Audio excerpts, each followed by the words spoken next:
কিসের ভিত্তিতে তাদের ধর্মগত আমি পুরোটা শুনিনি, কিন্তু কিছুদিন 2-3 দিন যাবৎ তাদের যে প্রচার, সেখানে দেখছি আমরা যেটা রেগা আইন সংশোধন হলো, মানছি না মানবো না, এরকম কিছু শ্রমিকদের ইয়ে দাবি দাওয়া নিয়ে এগুলি দেখেছি আমি, কিন্তু এরকম কোনো দেশের স্বার্থে, অর্থনীতির স্বার্থে তাদের এমন কোনো দাবি দাওয়া নেই।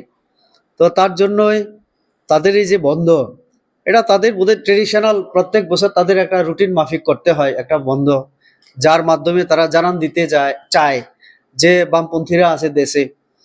আর এই বন্ধের মাধ্যমে কার লাভ হবে? তারা শ্রমিকদের স্বার্থের কথা বলে, কৃষকদের স্বার্থের কথা, সাধারণ মানুষের। তো একদিন যদি বন্ধ হয়, অফিস বন্ধ, কারখানা বন্ধ, স্কুল কলেজ সমস্ত যদি বন্ধ হয়, তো লাভটা কাজও বন্ধ হবে। রেগার শ্রমিকরা তারপরে দৈনন্দিন যে কাজ করেন অন্যের বাড়িতে, অন্যের জায়গায়, তাদেরও কাজ বন্ধ হবে। তো একদিনের ইনকাম বন্ধ হবে। তো লাভটা কাদের জন্য?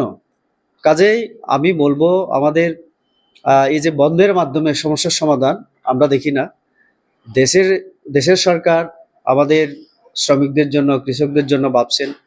নতুন নতুন নিয়ম নীতি করে, আর্থিকভাবে হোক বা যেগুলো আইন ছিল শ্রমিকদের স্বার্থবিরোধী, সেটাতেও সংশোধন করা হয়েছে।